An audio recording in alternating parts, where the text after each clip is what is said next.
Well, this is strange. I was totally planning before I got home. I was planning to preach on times of waiting, and then Lauren said, "But I could save that for another time, and I could wait for that time." But we're doing Heroes of the Faith, and then I thought, well, maybe I could preach on Joab this morning. And then right up until even now, I don't know which one to preach on. And here I am. And preachers are supposed to know what God wants. But I'm not a preacher, I'm a teacher. So I don't have to know anything. So it's summertime. It's not quite summer. But let's talk about Joab this morning. Let's talk about that, and I'll save the good message, for graduation. Joab is not a hero of the faith. He's a weird guy. And the relationship that he has with David is the thing that I find so difficult to deal with.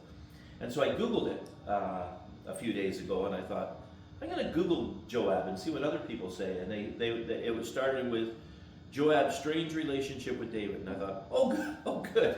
Nobody knows what's going on with this guy.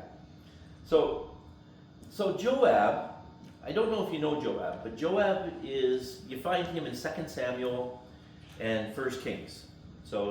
And Joab is the head of David's army. But he doesn't act like the head of any army. He talks to David, and he tells David off, and he gets after David about things, and you think, no head of a king's army ever does that to the king, because you do that in the evening, and in the morning you would be dead. But Joab does that kind of stuff. And I thought, well, why is it that happens? Like, how can he do this with King David? So King David and Joab are both warriors. Joab is the head of his army. And you meet him, the time that you meet him, or you really find out about him, is in 2 Samuel chapter 2. And it says, the three sons of Zeruiah were there, Joab, Abishai, and Ashiel. And Ashiel was fleet-footed as a wild gazelle. So he could really run, this young man. And they're in a battle. So there's a guy named Abner, and Abner is over the house of Israel. So he's over the house of Saul. Now Saul has died, and a guy named Ishbosheth is trying to become king. So Ishbosheth is Saul's son, and he's trying to become king. And David has just become king over Judah, and he's working through this promise that God gave him. And so Abner is a mighty warrior. Abner's a mighty warrior. But this Abishai, or is it Ashiel or Abishai? Ashiel. Ashiel is fast, and they're in this battle, and Ashiel starts to chase Abner, and Ashiel's running after Abner. And this is something that you never see in the war movies, but in real life this seems to happen. Abner's running away. He's a hardened warrior, and Abishai is chasing him. And Abner actually looks back and said, "Stop chasing me. You know what's going to happen to you if you keep chasing me? I don't want to kill somebody from one of Joab's brothers. Stop chasing me." And Abishai doesn't stop because he's fast, and he keeps running. And Abner runs, and he says it again, "Stop chasing me. I don't want to hurt you." And Abishai won't stop. So he does an old trick. Now maybe here it was a new trick, but now it's an old trick. And he just flips his spear around backwards and lets Abishai run into his spear. And his spear runs through, or he butts the spear back. And he runs it through his stomach. That's a terrible thing to talk about on a Sunday morning. And he runs it through his stomach, and it comes out his back. And Abishai dies. Okay? So now Abner then, it goes a little bit further, and the war is continuing. David's men are winning this thing easily. And Abner yells over to Joab, "Look, please stop. Please stop this thing." And Joab says to him, "Well, if you hadn't asked me, we'd have kept fighting you and beating you, but okay, I'll stop." And so then the war kind of stops. And that's your introduction to Joab. Right? And it says he's the son of Zeruiah, And that helps you understand his relationship with David just a little bit. Because Zariah is one of David's brothers. So it's not the oldest brother. He's just one of David's. So they said, so Joab is actually, his nephew. So he's related to David. Okay? David's the king and he's the head of the army. And he's an incredible head of the army, right? So a little bit later on in the story, okay, Abner decides he doesn't want anything more to do with the house of David. And he goes over, or with the house of Ishbosheth. And he goes over to David and says, look, I'd like to have peace with you. I'd like to make peace. So David has Abner and another guy come over and make peace with them. And he kind of says to Abner, okay, let's create a bond here, and I'll work this thing out. We'll work this thing out politically rather than militarily. And he lets Abner go in peace. Right? And then Joab is coming back. And it says, just then David's men and Joab returned from one of their raids. So they're always raiding other places, and the Ammonites and these different kind of people. And did anybody see the movie David? So they have the Ammonites in the movie David, and they're dressed like, for some reason, they're dressed like Celtic people with the bones and they make them very, very strange. Dryads. Huh? Well, Druids were the priests, were the Celtic priests. But they make them sort of that kind of thing. And I don't know why they do that. I don't think there's any evidence that they look that strange. But they make them very strange. So maybe it makes it easier for the killing of them if they're looking strange. But these are the people that Joab's fighting. So Joab's coming back from one of his battles. Abner is just made a pact with David. And Abner was no longer at David's house in Hebron, because David had sent him away, and he had gone in peace. And when Joab and the soldiers arrived, he was told, Abner the son of Ner had come to the king, and the king had sent him away in peace. So Joab went to the king and said, what have you done? Look, Abner came to you. Why did you let him go? Now he is gone. You know that Abner the son of Ner came to deceive you and observe the movements and find out what's going on. And Joab left David and sent messengers after Abner, and they brought him back from Sirah. But David did not know it. And now Abner returned to Hebron, and Joab took him aside into the gateway, as though to speak to him privately. And there, to avenge the blood of his brother Asahel, Joab stabbed him in the stomach, and he died. Later David heard about this, and he said, I and my kingdom are forever innocent of this. Concerning the blood of Abner, may his blood fall on the head of Joab and on his father's house. May Joab never have someone who does not have a running sore or leprosy. These are rough guys. Or who leans on a crutch or falls by the sword. And Joab and his brother Abishai murdered Abner, and he had his brother, because of what he had done to his brother Asahel. So that's what Joab does. Okay? Now, Joab doesn't get hurt for this. Nothing happens to him. David still keeps him as head over his army. And that's another piece that threw me off. And the only thing I can think is it's this relationship that these two had, that he allowed this to go. Now, Joab did it for two reasons. He didn't trust Abner. He didn't believe him for a second. He thought he was defending David, right? And also, he was avenging the blood of his brother. And he was quite right in that. But he went against what the king wanted. He's a warrior.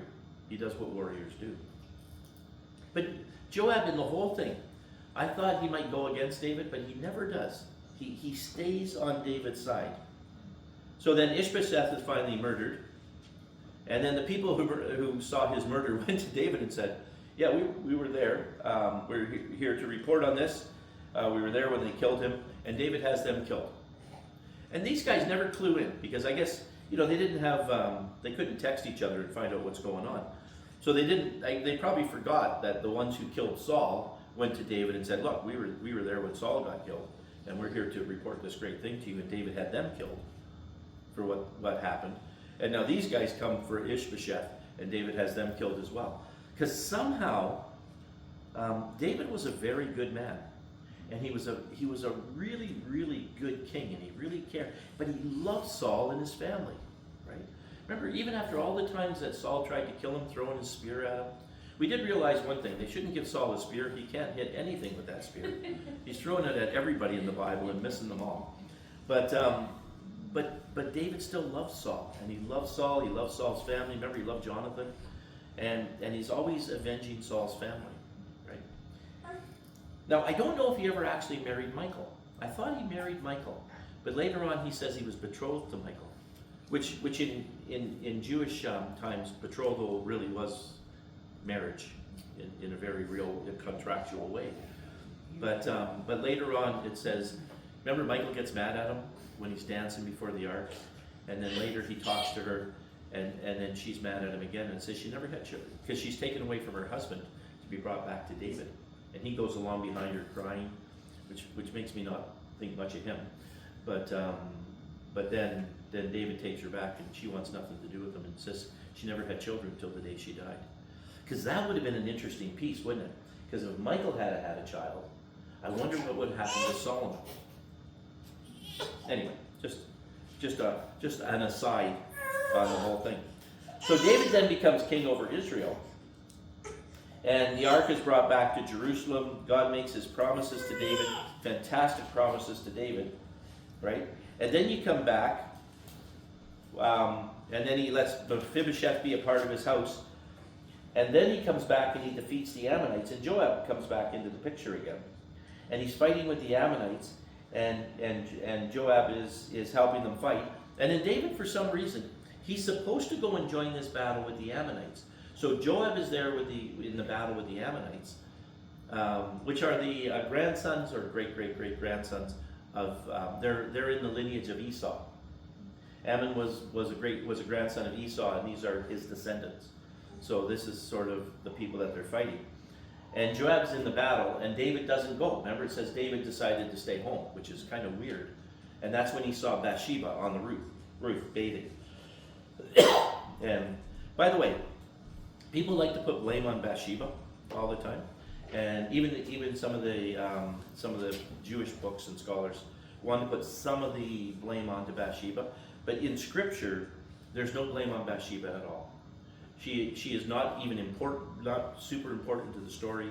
She was just there, and I mean, he has all kinds of wives and concubines, and yet he fell for her, and he asked Joab. So this is where and so she's not. So there really in Scripture is no guilt on Bathsheba whatsoever. It's really totally David's fault. I mean, what are you going to do when the king wants you? You got to do what a king says, unless you're Joab, and then you can argue with him a little bit, right? And Joab, then after this Bathsheba incident, Joab says, look, I'm about to take this battle with the Ammonites. I'm about to win the battle with the Ammonites, and if you don't get over here and be a part of this battle, I'm going to take the credit for the whole thing. Which is a strange thing to say to a king, isn't it? But this is what Joab says. And so David goes and takes care of it. And then after that is when the prophet Nathan comes before David. And Nathan does that story. Remember the story about the sheep? I want to tell you this story because it comes up with Joab's story in a minute again. So Nathan the prophet comes to David after the Bathsheba thing, right? So remember Uriah? Uriah is out fighting with Joab. David says to Joab, send Uriah back. Uriah comes back, and he'll have nothing to do with his wife just because he feels so strongly about his men and the battle that they're in, and that he can't have any enjoyment in life while they're fighting. And then David sends him back and says to Joab again, put him in the part of the battle where he is sure to die. And so David does that. Joab does that. He puts him in the place where the battle is at its fiercest. And they're supposed to all pull back, by the way. They're all supposed to pull back and leave Uriah to die. But these are his men. They don't. They fight with him and they all die. A bunch of them die with him.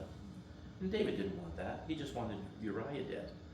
So Uriah dies, and then the Nathan story comes. And Nathan goes to him and says, so there's a guy, and he had this little lamb, and he loved this little lamb. You know, and he held it close, and he spent all his time with this little lamb.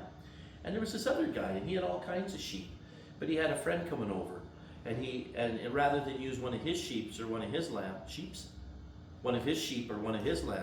he took this other guy's lamb, right? And David gets really upset and says, well, the man has to die for this if he told someone else's lamb.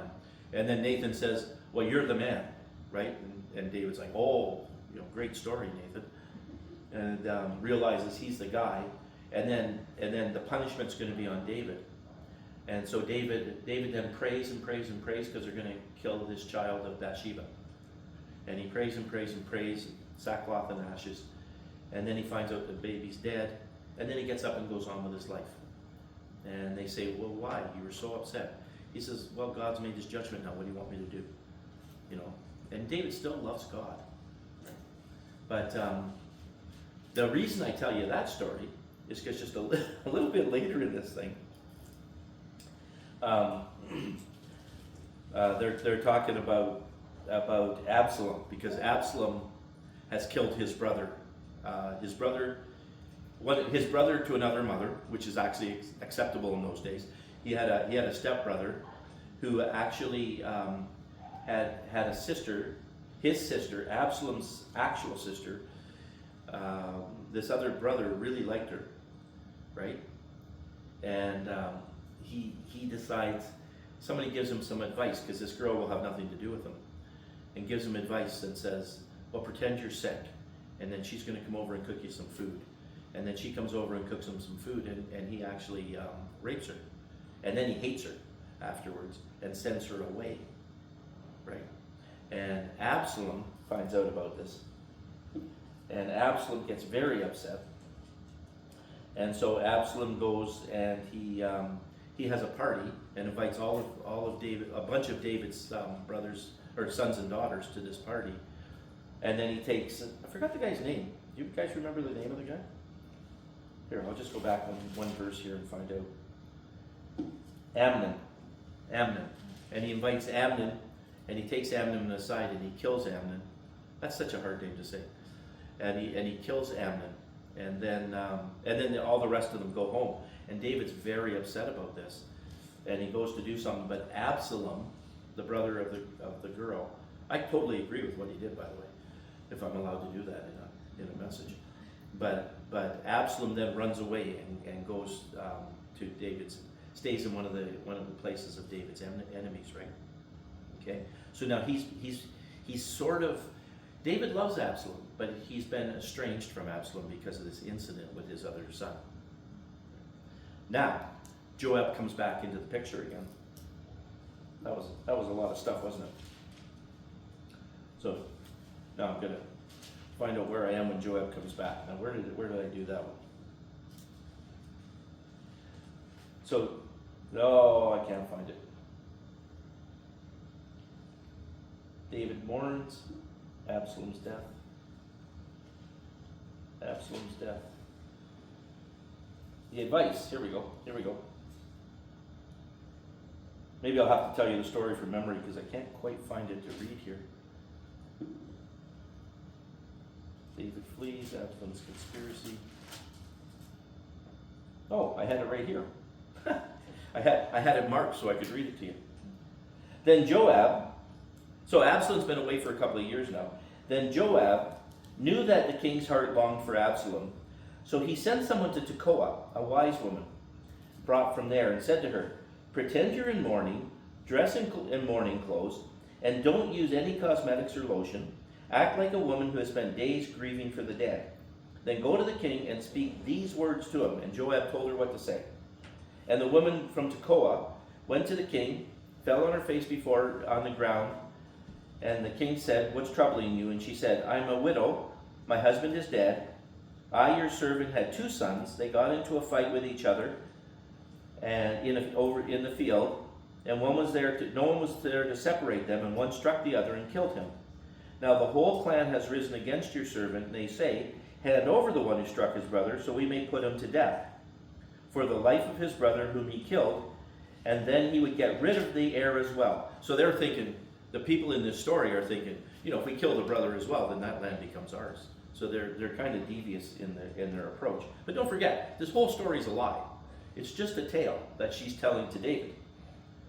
And they would put out the only burning coal I have left, leaving my husband neither name nor descendant on the face of the earth. And so David said to the woman, go home and I will issue orders on your behalf. And the woman from Tekoa said to him, my lord, let the blame rest on me and my father's family. Let the king and his throne be without guilt. And the king replied, if anyone says to you, bring him to me, and he will not bother you again. And when David says, bring him to me and he will not bother you again, you know from David's past that he will not bother anyone ever again after he goes to see David. Right?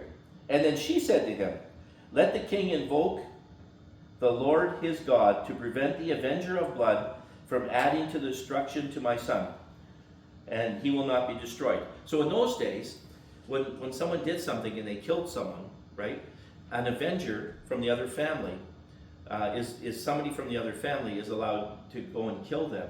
Do you remember they had cities of refuge when they first came over, and they created these cities? And you could run to a city of refuge, and if you got there, they couldn't touch you until the courts had decided what was going to happen. If you stayed in the city of refuge, you were okay, right? So that's the kind of thing. And so she says, you got to do something, or someone's going to avenge him. And he says, as surely as the Lord lives, not one hair of your son's head will fall to the ground. And the woman said, let your servant speak a word to my lord the king. And he said, go ahead. And the woman said, why then have you devised such a thing against the people of God? When the king says he does this, does he not convict himself? For the king has not brought back his banished son. So that's why I told you the other story, because I think they figured this out with David. The way to get to David is you tell these stories and make him make a judgment, and then you come back and go, well, it was you. So David's like, oh my, I did the same thing again. So he goes, okay, Absalom can come home. So now Absalom comes back, and he lives in the same city with David, right? And Joab put this whole thing together because Joab knew that David loved Absalom. And so that's the strange thing about it, right? Joab is forever doing these wonderful things for David, because somehow he must really love David too, right? And he works it out, and Absalom comes back to the city, and now Absalom is in the city for about 2 years, and David just can't, I don't know exactly why, but David won't go see him. So it might be because he killed his other son, and so he can't reconcile that. But he loves Absalom, remember, and he doesn't want to go see him. And so that's kind of the way that story plays out. But eventually, I think it was Joab again that got him to finally accept Absalom back. So he finally accepts Absalom back. And then Absalom gets involved in a conspiracy against the king, right? And they have an uprising against the king. And Absalom, they even say in Scripture he was an incredibly handsome guy, right? Somehow, and it says his hair, he would get it cut every year, and he'd have about 5 pounds of hair that they would cut every year, because his hair was just so. You just picture him. I don't know if you guys ever remember that guy. Who was that guy?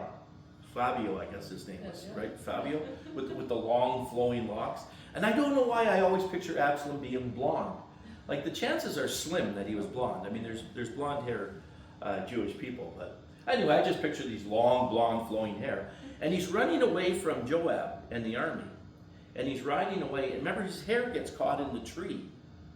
How much hair do you have to have? His hair gets caught in a tree, and he gets hung up by his hair. And the other soldiers that were chasing him, they go to Joab and say, Absalom's caught in a tree. He's stuck in the tree. And Joab says, well, didn't you kill him? And they go, no, we didn't kill him. So Joab goes, and he takes 3 javelins, and he throws the javelins into Absalom, right? And then they cut him down from the tree. And I thought that's what killed him, but it sounds like the soldiers kind of beat him to death when he landed on the ground. And so Joab is responsible for killing David's son, right? Now, there are a few more things that happen with Joab, but not much more after that. But then when Solomon, I'll go back to that. When Solomon comes to be king, here, let me just go a little further on here. Also, he mourns Absalom's death, right? And Joab said to the Cushite, go tell the king what you've seen. And the Cushite goes and tells him. And David is very upset. So this is 2 Samuel 18. Joab replied, My son, why do you want to go? You don't have any good news that'll bring a reward. Oh, this is the Cushite, right? And Joab said, well, what may come of it? I want you to run. So Joab tells the guy to run away. And when David was sitting between the inner and the outer gates, the watchman, he looked up and he saw the man running alone, and the watchman called out and reported it. And the king said, if he's alone, he must have good news. And then when he came, and the watchman said, so David's sitting there, and the watchman says to him, it seems to me that the first one runs like Ahimaaz, the son of Zadok. Well, he's a good man, the king said. When Ahimaaz called out to the king, all is well, he bowed down. Praise be to God. He has delivered the men who lifted up hands against you. And David said, is Absalom safe? Yeah, it was good that I read this. And Ahimaaz said, I saw a great confusion just as Joab was about to send his king's servant to me, your servant, but I don't know what it was. And the king said, stand aside and wait here. And he stepped aside, and then the Cushite arrived. And he said, my lord, I have good news. The Lord delivered you today from those who rose against you. And he said, is Absalom safe? And the Cushite said, may the enemies of my lord king who rise up all be like that young man. And the king was shaken, and he went to his room and wept.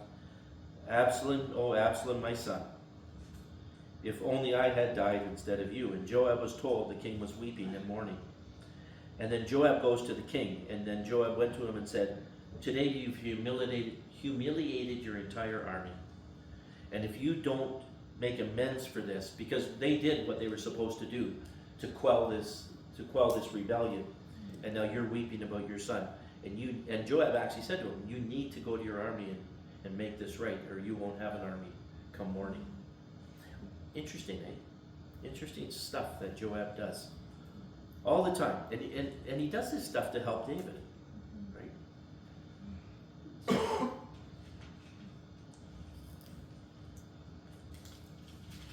So then you get into First Kings, and David's an older man now. How long was he king? He was king for 40 years, right? We figure he became king at an age about 30, and he was king for 40 years. He's about 13 years or 14 years in that period when he was trying to become king. And so he's talking to his son Solomon, and he actually says to Solomon, now that you're king, now that I'm dying and you're going to be king, if you get through all the political stuff, once you become king, he says, you can't let Joab live. It's intriguing because he says you can't let Joab live for what he did to Abner and the guy with Abner. He says, for those two people, you can't let him be alive. And so Solomon then has Joab killed. And that's how Joab finishes his life in his tent. They call him and said, I actually thought he was killed at the horns of the altar, but that was a different guy. He's in his tent, and Solomon's men say, come on out. And he says, I'm not going to come out. If you want to kill me, come into my tent and kill me. And they go into the tent and kill him. And that is the life of a man named Joab, who's not one of the heroes of the Bible. And I don't know how to tie that back in to anything that means anything to us, except that he was a faithful servant to his king his entire life. He did what was right in a warrior's eyes. He had this weird relationship with King David where he could just go to him and talk to him and give him whatever advice he felt was right. Like a lot of kings, you wouldn't do that. You know, even Saul, you wouldn't do that because Saul would throw a spear at you and miss, of course. But he did that kind of stuff. But David just took all of this, and I guess he felt like he couldn't do what was right about that one murder against Abner. He couldn't accept it because he had given him peace, and he couldn't do anything to Joab because of it. And so when he died, he told his son to kill him, to have him killed, right? But Joab was quite a man, right? He was intelligent. He was a great warrior, and he served his king his entire life. So what's the message for us? Serve your king your entire life? We don't serve anybody like a human king like this, do we? We serve Jesus, And that's easy to serve our entire life. I've been looking at the thing with, United States is having such an issue right now with this kicking out illegal aliens and things like that, right? And there's two sides to it. Part of it, you go, yeah, you don't want criminals from other countries coming to your country. And then you're looking at the Somalians that they're having their trouble with in Minnesota. And you're going, not all of the Somalians are terrible, but they can't be just kicking everybody out. You got to work this thing through properly, right? And then they're always worried about all of the Muslims coming into the country and bringing in what they call Sharia law, bringing in these strange things. And I thought, that's a strange thing for a Canadian, because as a Canadian, as a Christian, I want anybody to be able to come into this country, because how do I know what kind of people? Because most of them are moderates, right? And I want that. But as a Canadian, I don't know politically if I want these kind of things changing our laws. And I don't know where to go as a Christian with this kind of stuff. But I want to serve my country, but more so I want to serve my God. And I want to do what's right before Jesus in all of my dealings. And Canadians aren't very political. Canadian Christians aren't, except the politics. People are in politics. American Christians are very political, and it's always a strange thing to deal with. But Joab served David his entire life, and I don't have anybody to serve like that except Jesus. I think, I can honor my government, much as they frustrate me and scare me right now, and I'm from Alberta now, so I almost feel like I don't have to honor my government, but Jesus is the one I'm going to serve. I will serve thee because I love thee. You are more than life to me. What's that song Lynn was going to have us close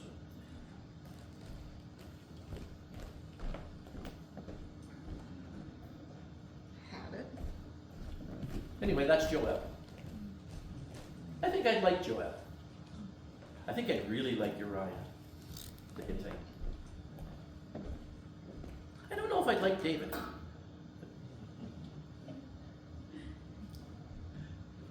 I don't know. I'd probably like Saul, oddly enough. He sounds like my older brother. What's the song called? Oh, that's the song. Yeah. Well, that worked out. Okay. 446. 446 in your hymn book. Go ahead. Just the chorus. You start us off.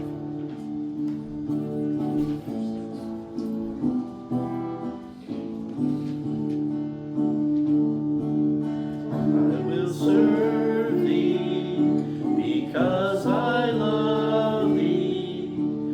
You have given life to me.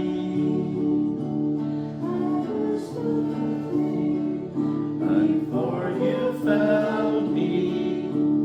You have given life to me. Heartaches, broken pieces, ruined lives are why you died on Calvary.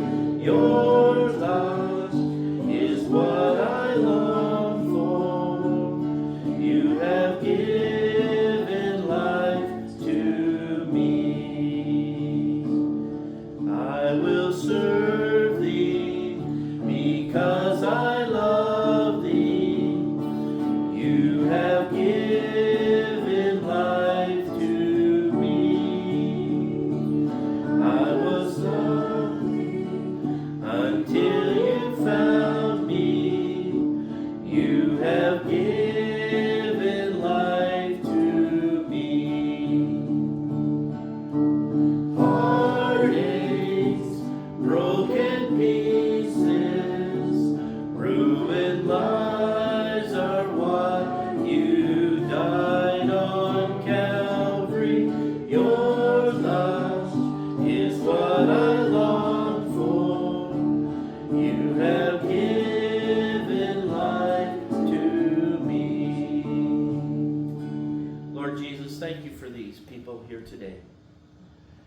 your servants, your people. Grant them something this week serendipitous to remind them that you are the Father and that you truly do love them. Amen. Thank you, everybody.